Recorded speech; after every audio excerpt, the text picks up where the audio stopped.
Can't watch, listen. Get the latest news, business, and news headlines on SiriusXM. Anytime, anywhere. Fox News Audio on SiriusXM. America is listening.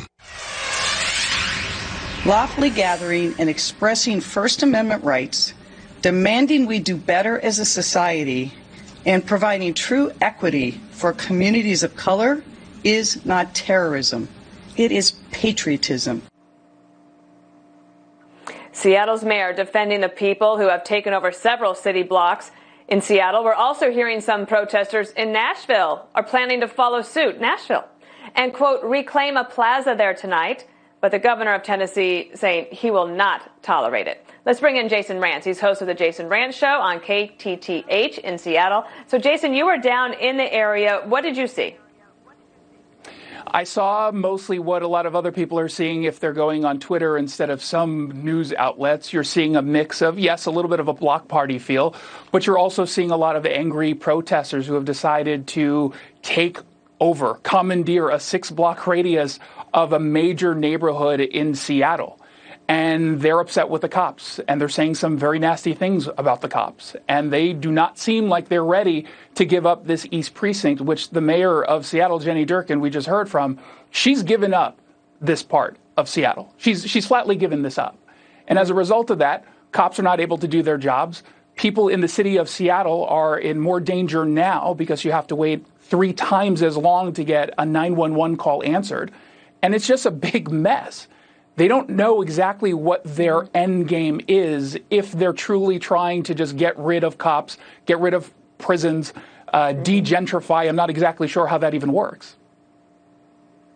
I wanted to also ask you, have you seen any signs of violence or, there have been some reports and some video of some people there at the protest with guns. Tell me how you see that. Yeah, so there 100% is violence. Is it the second that you step foot in the middle of the day, you're going to get stabbed? No one's making that claim. But there are folks who want to pretend that there's been no violence whatsoever. 3 nights ago, a friend of mine who is a reporter for a local Fox affiliate was assaulted. Okay, and she had to go to a fire department. She had to get help there. We have individuals who the protesters deem unwelcome. And so they'll give them a hard time and they'll threaten violence. We've seen some of the video of them threatening some guy with a bat, someone who was accused of stealing a cell phone or something. So they've decided to take policing into their own matters, except these people aren't trained. And the people they go after tend to be driven by their ideological differences. So there's 100% violence. And what I think is important to understand here. President Trump says that he will step in if the president. I only have about 45 seconds. The president has said he will step in if the mayor and the governor don't get a handle on that. What do you think the reaction would be in the area to that? Well, in the area, they would be overwhelmingly opposed to that. I do think that the Seattle Police Department or the National Guard could get this done, but the city doesn't want to get it done. And so all you're going to do locally is get more people on the side of this autonomous zone. So it's not really going to serve the purpose of breaking it up. But I do think it's a good strategic move by the president because no sane person, no reasonable person wants this to happen in their own neighborhood. And as you just said with Nashville, the more you enable it, the easier it is to spread. Right.